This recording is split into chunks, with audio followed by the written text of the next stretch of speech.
melakukan ibadah sesuai dengan agama, ya, mendapatkan bahan bacaan mengikuti siaran media, mendapatkan upah dan lain-lain, menerima kunjungan keluarga, penasihat hukum ataupun orang lainnya, dan mendapatkan pengurangan masa pidana atau remisi. Itu saya rasa sudah dijelaskan oleh Lapas kelas 2B Ciamis, ya. Prosedur perkara pidana ini yang harus Bapak Ibu pahami. Ada namanya pidana biasa, banding, kasasi, PK dan gerasi, ya. Mungkin sudah ada yang tahu, sudah ada yang tahu, ya. Saya menjelaskan sedikit saja, ya. Proses perkara pidana tingkat pertama, ya. Ini kalau Bapak Ibu merasa pada saat sidang ini tidak ada atau ada yang terlewatkan, nanti silakan langsung kasih tahu saya, ya. Kita laporkan nanti hakimnya, ya. Kita laporkan ke saya jika mereka semena-mena sama kalian. Jangan takut Bapak Ibu, ya. Nanti di ending dari materi ini saya akan memberitahu rahasia-rahasia yang banyak tidak dimiliki oleh pengacara-pengacara yang ada di Indonesia, ya. Pembacaan surat dakwaan, eksepsi, keterangan saksi, keterangan ahli, ini urutannya bisa dilihat di monitor. Surat keterangan terdakwa tuntutan jaksa penuntut umum, pembelaan terdakwa atau pledoi, jawaban penuntut, replik, ya, jawaban terdakwa, replik, musyawarah majelis, ya. Jika salah satu urutan tingkat pidana tingkat pertama itu tidak ada atau tidak sesuai urutan itu, nanti konsultasikan sama saya, ya. Proses perkara banding, permohonan banding itu dapat diajukan dalam waktu 7 hari setelah putusan dijatuhkan, setelah putusan diberitahukan kepada terdakwa yang tidak ada dalam pengajuan putusan. Permohonan banding yang diajukan melampaui tenggang waktu tersebut harus ditolak dengan membuat surat keterangan. Dalam waktu 14 hari sejak permohonan banding diajukan, berkas perkara banding berupa berkas A dan B harus dikirim ke pengadilan tinggi, ya. Selama perkara banding belum diputus, pengadilan tinggi permohonan banding dapat dicabut sewaktu-waktu. Misal Bapak Ibu sudah melakukan banding, tiba-tiba berubah pikiran, itu bisa dicabut selama belum ada putusan dari pengadilan tinggi. Selanjutnya ada namanya proses perkara kasasi. Permohonan kasasi diajukan dalam waktu 14 hari sesudah putusan pengadilan yang dimintakan kasasi diberitahukan. Permohonan kasasi telah memenuhi prosedur pada waktu, ya. Permohonan kasasi wajib diberitahukan kepada pihak lawan dan dibuatkan akte pemberitahuan permohonan kasasi. Lawan dalam hal ini adalah siapa Bapak Ibu? Lawan kalian, lawan sidang siapa? Jaksa, itu lawan sidang kalian. Memori kasasi selamat-selamatnya dalam waktu 14 hari sesudah menyatakan kasasi. Dalam hal terdakwa selama permohonan kasasi memahami hukum, panitera wajib mencatat alasan kasasi dengan membuat memori kasasi baginya, ya. Jadi Bapak Ibu, kalau kalian ingin mengajukan kasasi ataupun PK, ya, anggaplah kasasi udah lewat, misalkan ada namanya PK atau kasasi yang belum lewat, ya. Ada namanya nopung, tahu nopung? Tahu, ya. Jadi nopung itu harus fakta atau bukti yang baru yang kalian punya, atau enggak yang tidak kalian sempat ucapkan di dalam persidangan itu tidak tertuaikan, ya. Kita tuangkan di dalam kasasi ataupun PK. Paham ya Bapak Ibu, ya? Nah, selanjutnya ada proses PK. Dalam hal pengadilan negeri menerima permintaan peninjauan kembali, wajib memberitahukan permintaan PK kepada jaksa penuntut umum dalam waktu 14 hari setelah permohonan peninjauan kembali diterima pengadilan negeri. Ketua pengadilan negeri menunjuk hakim yang tidak memeriksa perkara semula dimintakan peninjauan kembali untuk memeriksa alasan permintaan peninjauan kembali, yang mana pemohon dan jaksa ikut hadir dalam menyampaikan pendapatnya. Kemudian dalam waktu 30 hari panitera mengirim berkas perkara permohonan peninjauan kembali, berita acara pemeriksaan dan berita acara pendapat ketua hakim menyampaikan keputusan surat, ya. Nah, terus terakhir ada namanya permohonan gerasi, remisi, ya. Jenis remisi, syarat remisi, pembebasan bersyarat. Saya rasa itu nanti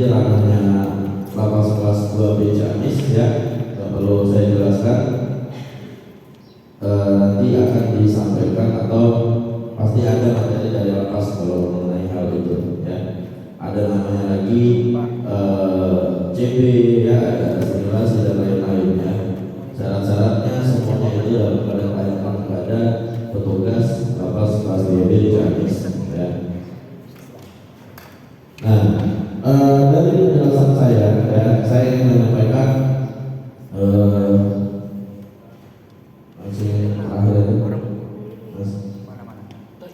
ya, dari penjelasan tadi saya ingin menyampaikan beberapa hal dan sebenarnya saya ingin lebih banyak ada yang bertanya juga saya menjelaskan materi itu ya, karena nanti kita kalau ngomong materi ya. Bapak Ibu sekalian ya, saya menyampaikan sesuatu tentang prosedur ketika kalian merasa anggaplah kita merasa terzolimi, merasa ditekan ya, kita merasa intimidasi ya. Saya mulai dari tingkatan kepolisian, Bapak Ibu sekalian ya. Kalau kalian dipidana ya, kalian tidak merasa BAP itu benar, BAP itu salah ya, dan kalian takut ingin memberitahunya atau melaporkan oknum polisi tersebut ya, jangan kalian laporkan di propam tempat, misal ini Polres Ciamis ya, jangan kalian laporkan di propam Polres Ciamis, Bapak Ibu sekalian. Kalian harus melaporkan pada tingkatan yang lebih atas daripada Polres apa? Polda. Kalau kalian lapornya di Polres Ciamis sama aja, orang-orang yang itu aja, paham maksud saya ya, itu urutannya Bapak Ibu. Kalau kalian di tingkat Polda Jawa Barat ya, kalian jangan lapornya di propam Polda Jawa Barat, laporkannya di atasnya apa? Mabes Polri ya, itu tingkatannya paling tinggi polisi. Nah, pelanggaran-pelanggaran yang dilakukan oleh penyidik ataupun oknum polisi itu apa aja? Contoh kalian di BAP dihubungin itu nggak boleh ya. Contoh kalian misalkan pasal tuntutan yang di atas 5 tahun itu kan wajib didampingi pengacara ya. Sekalipun kalian tidak ada duit untuk bayar pengacara, itu tetap wajib polisi memberikan pengacara untuk kalian. Contoh kayak di pengadilan kan pasti ada dari pos bapak gitu ya Bapak Ibu ya.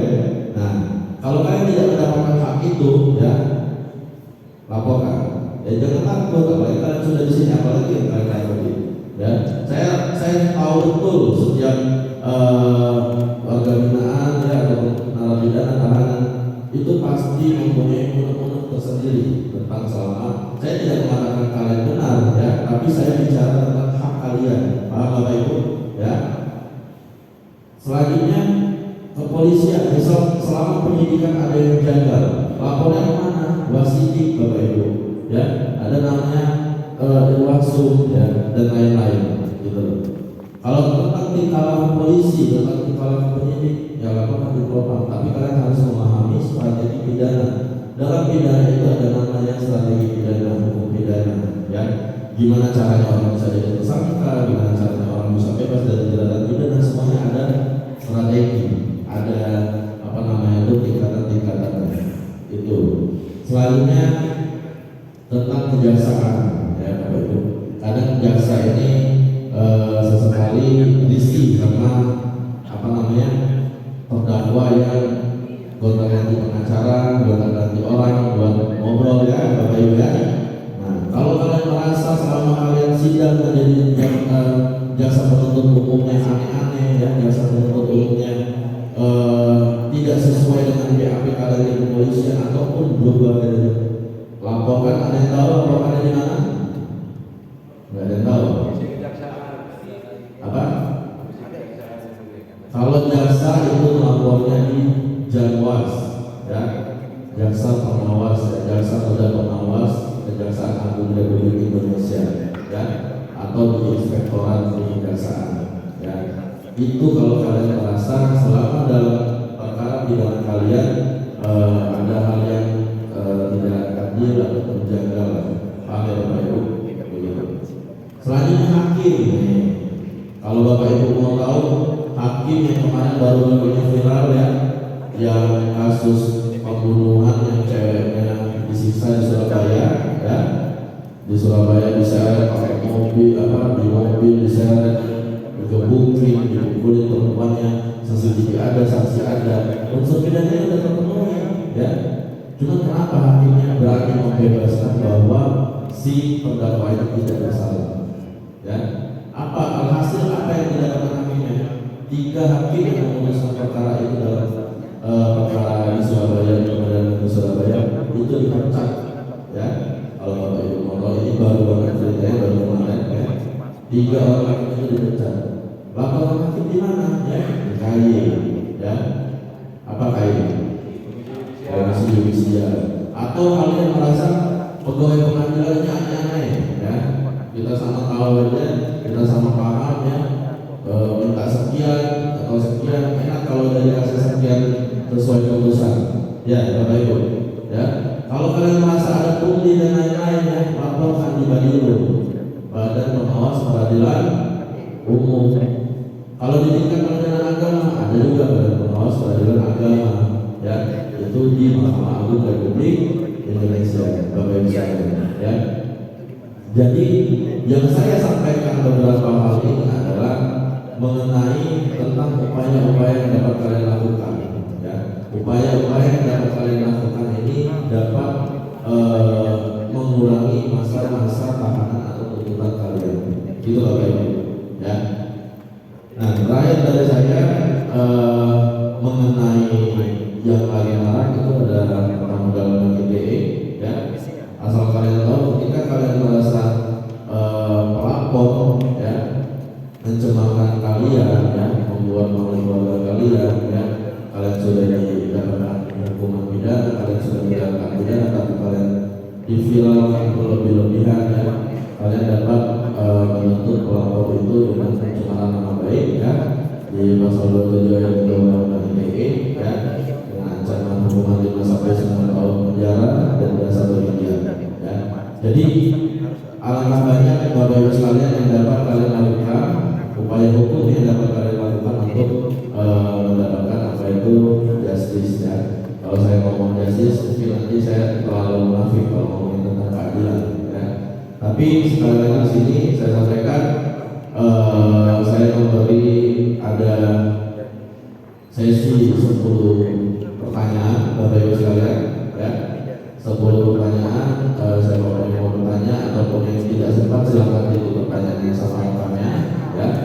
Insya Allah akan saya jawab. Nanti terakhir sesi ada mungkin sekitar waktu 15 sampai 30 menit untuk konsultasi langsung sama saya ya, untuk yang mau konsultasi ya. Nah, setelah dari sosialisasi ini, langkah apa yang akan saya lakukan untuk menolong Bapak Ibu sekalian di dalam sini ya. Insya Allah nanti kalaupun nanti kita akan MOU bersama Lapas kelas 2 Ciamis ya, akan saya tempatkan beberapa pengacara, mungkin 1 minggu sekali, 2 minggu sekali, itu tergantung kesepakatan nanti ya, yang akan konsultasi atau mendampingi Bapak Ibu jika ingin konsultasi ya. Kalaupun Bapak Ibu ingin Pak Bu, saya ingin melaporkan oknum A, B, C, D ya, jangan takut ya. Bukan saya ini sering menolong TNI, polisi ya, bahkan orang Kemenkumham ya, imigrasi. Saya pernah menjadi pengacara kepala imigrasi Ngurah Rai ya, waktu itu kena dengan pidana perdagangan orang ya, PPPO Anda keluar kok gitu, orang beliau nggak bersalah gitu. Jadi saya paham betul tentang sistem pemerintahan kita ya. Yang saya harapkan Bapak Ibu di sini berani bersuara, jangan takut, dan yang harus kalian pahami adalah kalian bertanya, kalian konsultasi, kalian dibantu, itu tidak dipungut biaya. Bisa dipahami Bapak Ibu? Ya. Mungkin untuk langsung 3 pertanyaan pertama, Bapak Ibu yang ingin bertanya, ya, bertanya itu bebas Pak Bu, ya. Misal kalian Pak, saya ini kenal 351 Pak. Padahal saya cuma cubit dia, kalau saya kena 351 Pak, gitu kan aneh, harusnya berapa? Nah, itu pengeroyokan asal dulu ya. Jadi kalau kalian cuma penganiayaan ringan ya, tapi dikenakan penganiayaan berat, kan itu aneh ya Bapak Ibu ya. Nah, jadi maksud saya di sini silakan kalian tanyakan mungkin apa yang bisa kita lakukan Bapak Ibu ya. Silakan yang mau bertanya angkat tangan, ya, perkenalkan nama, nanti ada dopres dari saya. Bapak yang belakang, kasih nih, Tobi.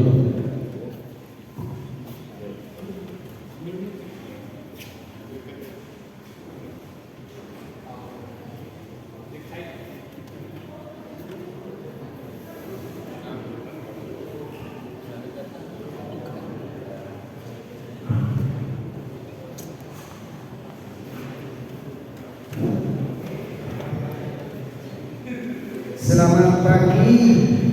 Assalamualaikum warahmatullahi wabarakatuh.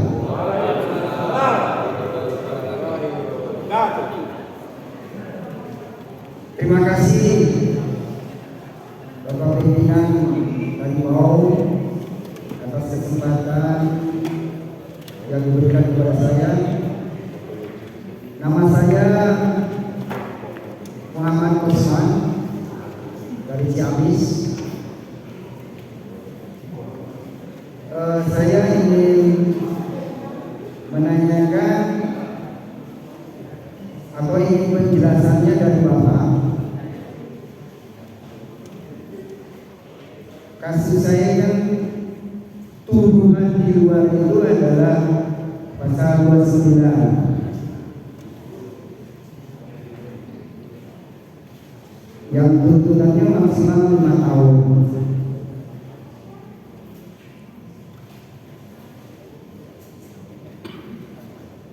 Tapi pada kenyataannya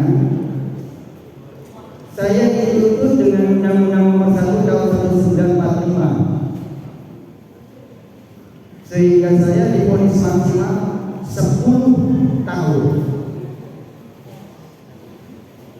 Kemudian pengacara saya mengajukan banding turun 6 tahun, dan katanya jaksa penuntut umumnya banding lagi, sehingga saya divonis maksimal 8 tahun sekarang. Itu yang pertanyaan yang pertama yang ingin saya jelaskan. Yang kedua, saya memiliki 2 buah rekening di Bank BCA.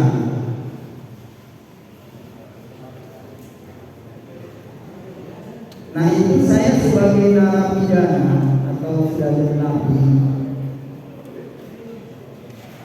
apakah keluarga saya tidak boleh membuka rekening saya? Dan rekening saya itu semuanya diblokir. Sementara kasus saya kan menurut hemat saya tidak ada kaitannya dengan urusan keuangan. Mungkin juga pertanyaan juga banyak ingin mendapat penjelasan. Terima kasih. Ya, saya ngomong dulu. Satu lagi, silakan berdiri, perkenalkan nama.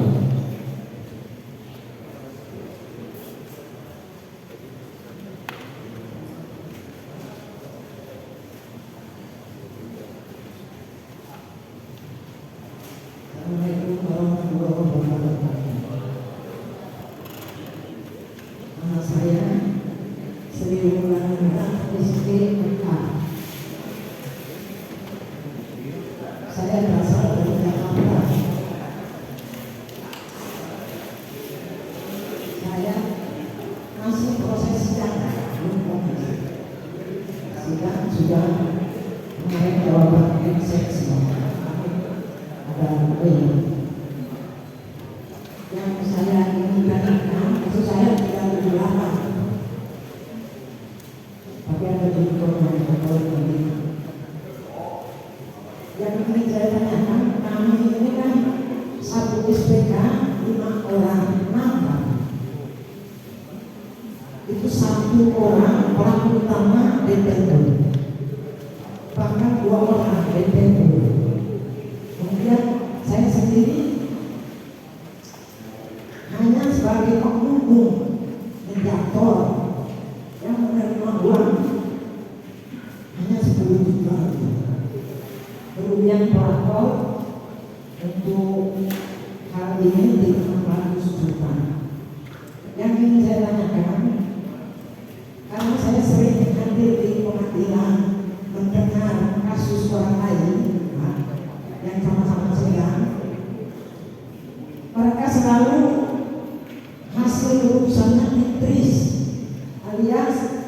eh, tidak ada tingkatan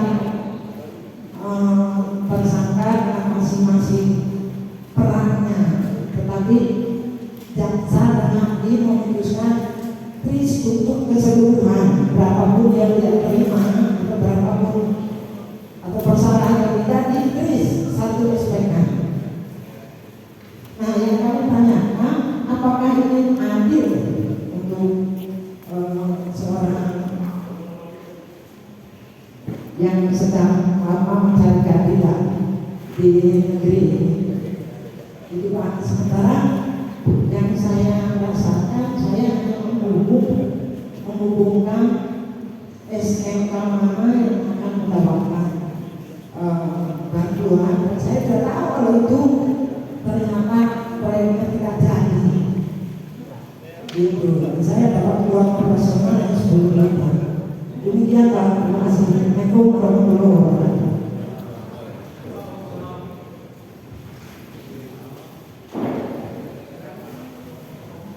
Ya.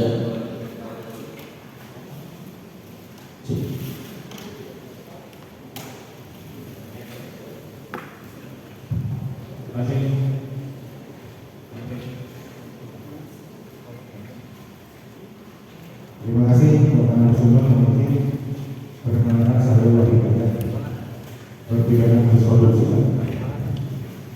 Saya sedang mengambil perkara, insya Allah besok akan sidang terakhir saksi. Alasan saya berikan adalah yang dilakukan hakim maupun ada bukti baru, di mana pada besok pertama saya bebas murni. Dengan tipikal baru saya bebas murni. Mau gimana apa, saya tidak tahu apa alasannya. Jaksa kasasi, pimpinan kasasi saya menulis bersalah melanggar pasal 3 Undang-Undang 21 harus di mana saya divonis 3 tahun sudah berbulan tanpa uang pengganti. Jadi saya dituduh benar-benar berwenang bukan dari orang lain. Oleh karena itu, yang ingin saya tanyakan adalah berapa lama waktu proses pengajuan mereka dari mulai sidang terakhir sampai dengan pencarian pendapat hakim ke MA, sampai dengan putusan MA, sampai dengan diterima oleh Komar PK. Terima kasih. Sidang terakhir maksudnya tingkat keberapa? Ya Pak, gimana? Maksud Bapak itu sidang terakhir sidang apa besok? Sidang terakhir besok itu sidang apa? Saksi Pak. Enggak, maksudnya tingkat pertama PK. Oh PK. Siap. Tingkat pertama saya bebas murni Pak. Baik. 2022. Baik, saya jawab dulu ya, dicicil dulu 3 dulu ya Bapak Ibu sekalian. Pertama dari Pak Muhammad Usman ya Pak ya. Pak Muhammad Usman pada poinnya tanya tentang kenapa mungkin ya Pak ya, nanti koreksi kalau saya salah. Maksud dari pertanyaan Bapak ini yang pertama adalah kenapa berbeda putusan-putusan itu gitu ya Pak ya, dari yang 6 tahun ya Pak ya, sorry 10 tahun pertama Pak ya, 10, 6, 8 ya, betul Pak? Betul ya. Jadi ini Bapak Ibu sekalian, jadi jangan sangka kalian ketika kalian bacanya dari Pak Wahyu ya, awalnya bebas tapi selanjutnya beda lagi hasilnya ya. Karena tingkat pertama banding dan kasasi itu suatu-waktu pasti bakal berubah ya, tergantung pada bukti baru maupun argumen. Jadi gini dulu, yang saya bilang soal strategi pidana ya, kadang jaksa itu tidak mengeluarkan poin-poin penting pada saat tingkat pertama ya. Dia strategi yang saya bilang tadi, strategi hukum. Dia bakal udah tahu kalian ini akan mengajukan banding. Disamakan kalian pada saat banding, ya. Atau enggak pada saat banding jaksa itu tahu dia akan kalah, ya. Dia akan salah di tingkat kasasi. Gambarannya paham nggak ya Bapak Ibu sekalian? Ya. Jadi nomor ataupun bukti-bukti baru ataupun berkas-berkas baru dari kejaksaan melawan kita, ya, sewaktu-waktu itu dapat berubah, gitu loh Bapak Ibu. Jadi kalau ada bertanya kenapa ini tadi 10 tahun, 6, terus malah naik lagi, ya. Saya pun sekarang lagi mengurus tentang peradilan militer, ya. Yang tingkat pertamanya dia di PDDH atau dipecat, ya. Banding tidak jadi dipecat, ya. Saya kasasi lagi melawan jaksa militer, ya. Ini militer ya Bapak Ibu, melawan jaksa militer malah kena pecat lagi. Terakhir saya mengupayakan PK, ya. Dan ini masih proses pengajuan dan masih berlangsung. Jadi kalau bertanya soal itu, saya bisa menjawab itu adalah tergantung bagaimana upaya hukum strategi pidana yang ada di pengacara atau kuasa hukum kalian ataupun kalian yang berperkara, Bapak Ibu sekalian, ya. Tapi bagaimana agar kita bisa menang sampai tingkatan-tingkatannya itu, ya, kita harus, yang saya bilang tadi Bapak Ibu sekalian, ya, kalian kalau tidak berani bersuara, tidak berani menyerang oknum-oknum tersebut, ya, pasti kalian kalah di tingkatan-tingkatan. Dan supportnya, saya kasih tahu nih, ya, ilmu dari sebuah strategi pidana, ya, Bapak Ibu sekalian, ya, dalam pengajuan kasasi PK, ya, kasasi itu kan sidang berkas, ya, Bapak Ibu. Kalian kan kalau misalkan punya anak, ya, punya orang tua, misalkan ada yang sakit atau anak yang masih kecil yang masih bersekolah, apalagi kalian kalau kepala rumah tangga, kalian ini yang yang harus mencukupi kebutuhan rumah tangga, itu diturunkan saja dalam hukum sebagai pertimbangan hakim bahwa kalau kalian di penjara, siapa yang mau ngasih makanan istri saya? Itu mungkin kan hakimnya punya hati Bapak Ibu, ya. Sekali lagi saya kasih tahu, semua putusan itu ada di hakim. Hakim mau kalian di penjara, mau hukuman mati, semuanya ada di hakim. Nah, bersurat sama hakimnya, bersurat ini saya ngomong strategi pidana, ya. Bersurat sama hakim seperti itu, gitu, ya. Terus dari Pak Rusman tadi masalah rekening, ya Pak, ya. Masalah rekening, saya tanya Pak, upaya apa yang sudah dilakukan untuk mengembalikan rekening Bapak? Saya sepakat sama Bapak karena itu tidak ada kaitannya dengan tuntutan, ya Pak, ya, ataupun pasal yang sedang Bapak jalani. Apa yang sudah Bapak lakukan sama kuasa hukum soal rekening? Karena rekening Bapak diblokir tuh. Nah, upaya apa yang sudah dilakukan sementara? Saya pengen dengar dulu. Upaya yang dilakukan oleh kuasa hukum saya adalah sudah menanyakan ke bank yang bersangkutan. Dari bank jawabannya ini diblokir oleh Baris-Krim, jadi nggak bisa dibuka.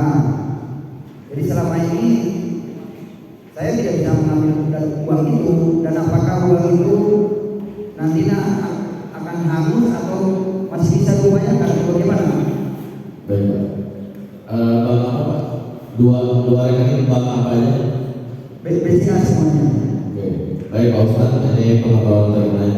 Kalau rekening kalian diblokir selama perkara dan tidak ada soal tindak pidana korupsi, ya, 374 KUHP, 372, apapun pasal 55, ya, itu serta seperti yang Bu Sri, ya, ya. Ibu itu kan maksudnya turut serta, ya. Jadi gini Pak Usman, upayanya adalah Bapak somasikan Bank BCA, ya. Dalam undang-undang perbankan itu, undang-undang perbankan bahwa bank itu tidak boleh auto debit, auto blokir, ya, tanpa adanya SP1, 2, dan 3. Bapak dari SP1 surat pemberitahuan dari bank.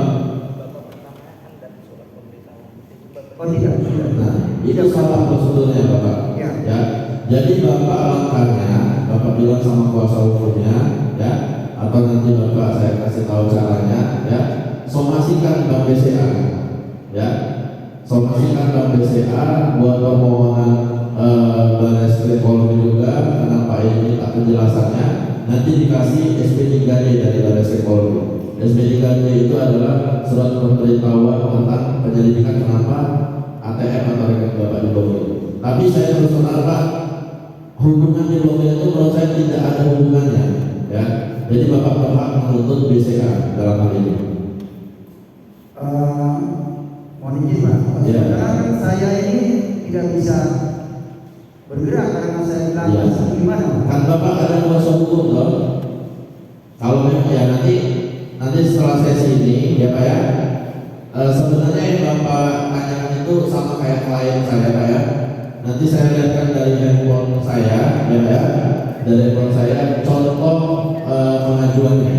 Insya Allah nanti kembali dan dana itu tidak akan diapa-apain Pak, masih tetap hanya dibekukan sementara gitu. Jadi Bapak Ibu sekalian ya, kalau tiba-tiba kalian lagi kredit misalnya ya, tiba-tiba auto debit tanpa pemberitahuan itu bank tidak boleh Bapak Ibu ya, itu ada di undang-undang perbankan. Pokoknya nanti Pak setelah sesi ini saya kasih langsung action atau contoh hasilnya ya. Ada lagi kira-kira Pak? Bagaimana saya menghubungi Bapak? Nanti setelah sesi ini kan ada konsul sebentar, nanti kita ngobrol ya. Baik. Terima kasih. Yang jelas poinnya itu harus segera diselamatkan, itu aja sih Pak. Kenapa? Karena BCA atau banknya kalau tidak disomasi seperti itu dia akan membutuhkan rekening kalian terus gitu Pak. Iya. Tapi poinnya sebenarnya saya sepakat itu tidak masuk akal dan tidak ada kaitannya dengan perkara Bapak. Betul. Itu dulu ya Pak ya. Ya, baik, terima kasih. Sama-sama. Selanjutnya Bu Sri dari Jakarta, asli Jakarta Bu. Oh, benar. Kuning Jakarta. Oh, kuning Jakarta. 378 Junto pasal 55 Bu ya. Udah sidang sampai mana Bu? SFC ya? TSK utamanya belum? 600 juta. Ibu dapat 10 juta. ke rekening apa cash? Karena Orang siapa ya? kebetulan rekening saya waktu itu tidak Enggak, orangnya keluarga atau siapa? Keluarga. Nah, jadi gini Bu Sri ya, teman-teman sekalian, Bapak Ibu sekalian. Jadi di Junto 55 itu ikut serta, jangankan menerima uang ya, ada pembunuhan kalian ada di sana itu karena Junto 55. Tahu nggak kenapa? Karena kalian menyaksikan kejadian pidananya Bapak Ibu ya. Kalau kalian tidak mau kena itu ya kalian lapor pada saat itu gitu loh. Jadi saya tidak membenarkan Ibu dalam hal ini, tapi saya ingin memberikan penjelasannya ya Bu ya. Tetapi tetap ada upayanya Bu, ketidaktahuan tentang perkara ini. Kenapa Ibu? Mungkin Ibu merasa bisa hanya perkara. Contoh kasus narkoba, ada di sini narkoba kasus yang di sini kita nggak ada. Contoh narkoba Bu ya. Pada saat misalkan penggerbekan ya, saya tidak pakai misalkan ya. Ini teman-teman saya pakai semua nih, tapi saya ada di lokasi pada saat itu. Saya tetap kena. Cuma yang membedakannya, membuktikannya gimana? Bahwa saya pada saat itu tidak memakai dan saya hanya tidur di rumah teman saya. Dan saya pakai bebas.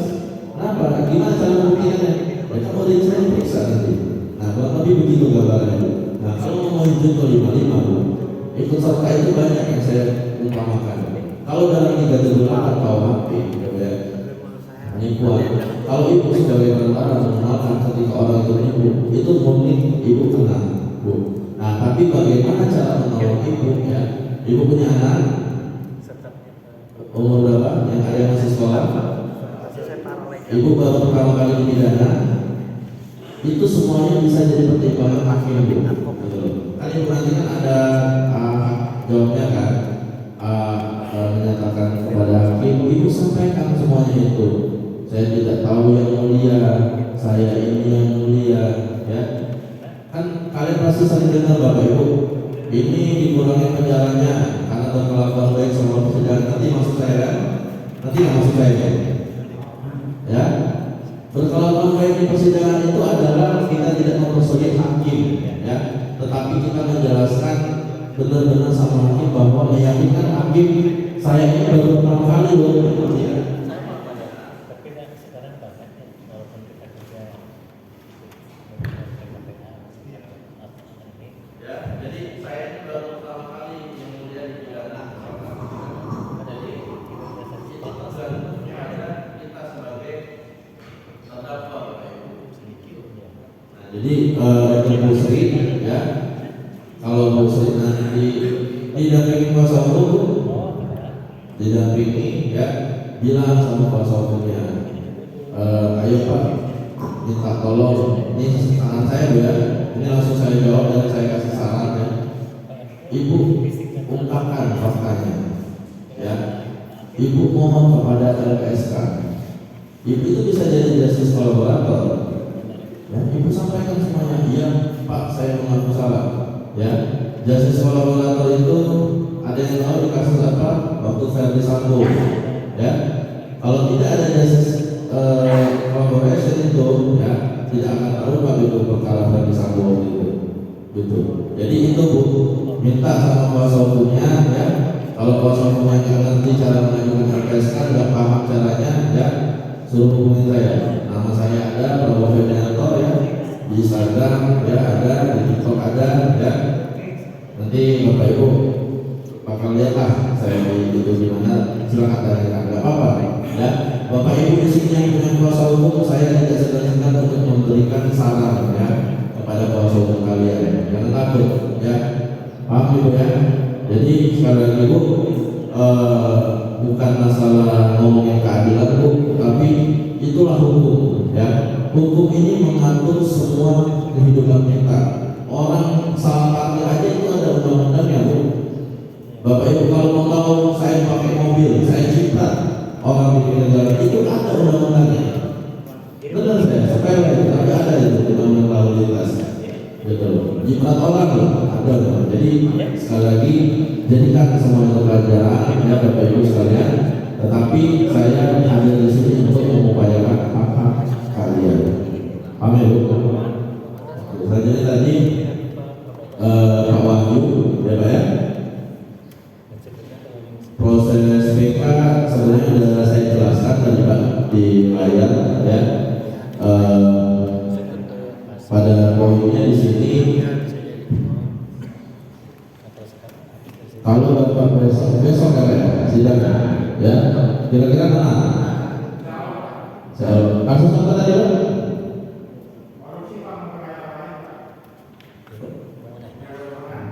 Oh, 374, enggak?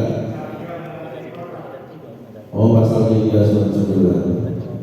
Nah, kalau prosesnya itu tergantung dari majelis, biasanya 14 hari Pak, ya, biasanya 14 hari setelah sidang terakhir, ya, paling cepat itu 1 minggu, paling lama itu 30 hari, itu biasanya Pak, ya, gitu. Tapi tidak bakal lewat dari 30 hari, gitu.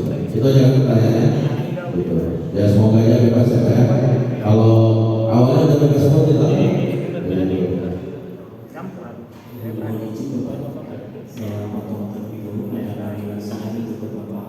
oh iya silakan. Atas nama Joko Saputra ada, kemudian Dadang Hidayat bin Yunus, kemudian Sidik Nurul Biansyah bin Aslan. Ya, silakan untuk yang sidang. Terima kasih Bapak.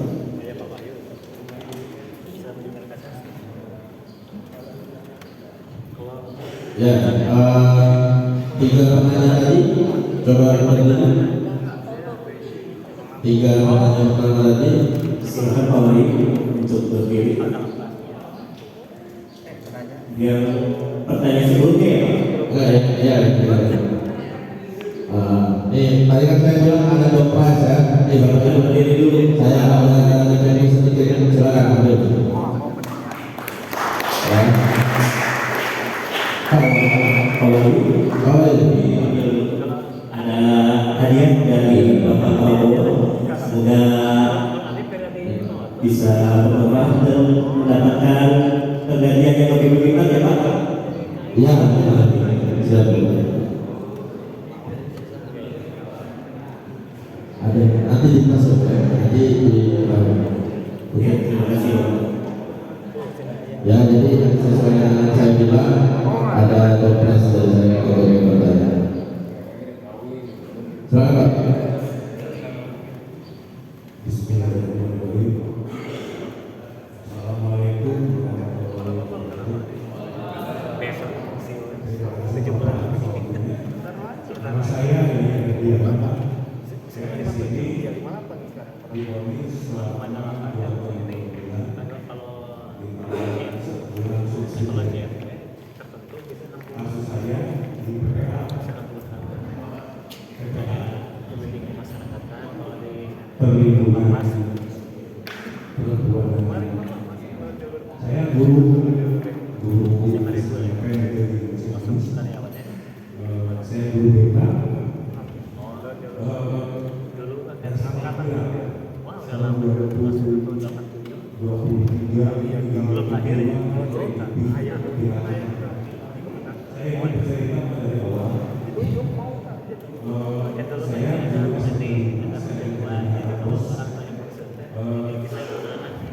dulu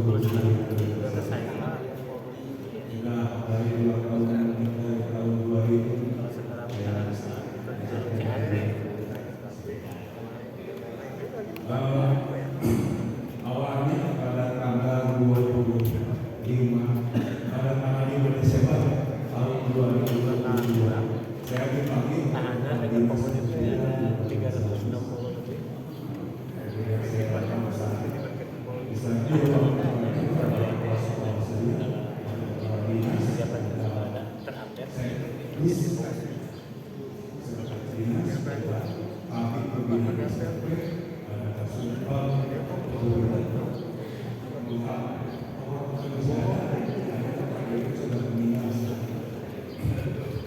saya dulu kecampuran pada tangan ujung-ujung saya tidak tahu dari mana awalnya saya kembali dan payudara saya berkata ini berapa harga sekolah saya pernah kalau mengerti ada apa ini saya dimulai.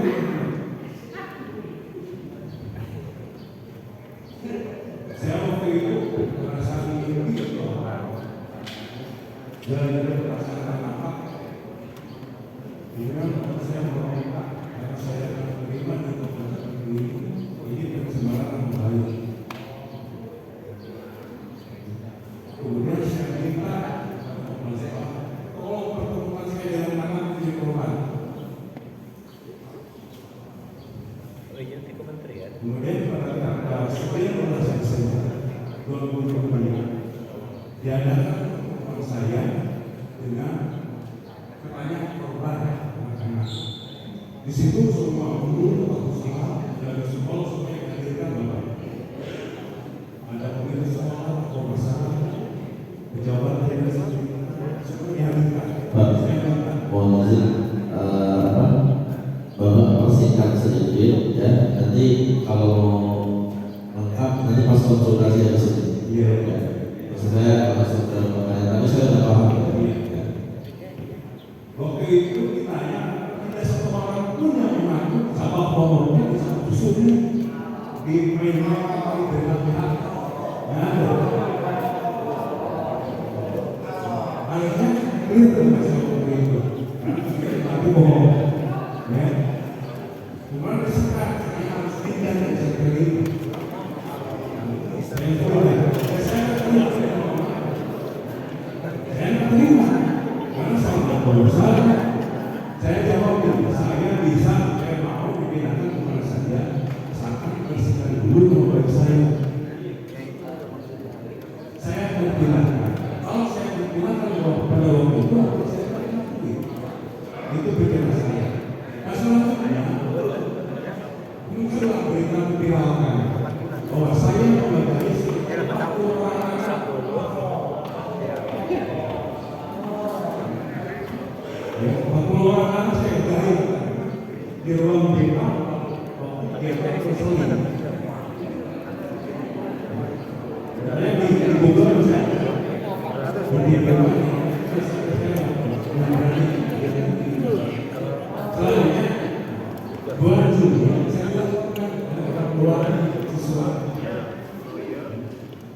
Tidak, bukan itu.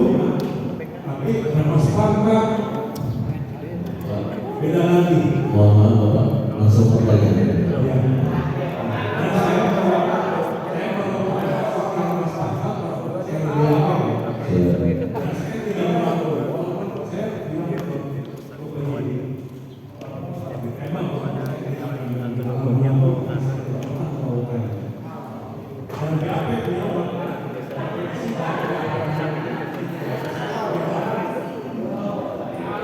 Bentar ya, ya lanjut. itu kejadian. Kalau saya bohong, Bapak masih ada di sini konfirmasi Bapak. Ya, Bapak mau bertanya apa ya dari video itu? Saya sekarang ini merasa diperlakukan tidak adil. Ya, pokoknya Bapak merasa di bawah tidak adil. Bapak pengen melakukan upaya. Saya buat Bapak. Oh, oke. Udah putusan? Udah saya melakukan fokus tahun lebih. Udah, ponis berapa 2 tahun? 2022. Udah jalani? Udah jalani? 1 tahun udah jalani. Oke Pak ya, nanti saya jawab ya. Kasih. Selanjutnya ada? Silakan. Agak jauh singkat ya Bapak Ibu ya. Langsung ke pertanyaan. Assalamualaikum warahmatullahi wabarakatuh. Pasal ceritanya. Sekarang saya mau tanya Pak. Nama dulu. Oh saya kalau dia asli ya. Asli saya ini kalau di. Cuma saya pekerjaan waktu itu. Jadi yang jadi pertanyaan saya dari rekan-rekan 10 orang. Ini kalau ini kayu tadi 4 pohon. Terus itu kan ada skrip, ada pelaku, saya ada supir, tapi kok pada kenyataannya pas bos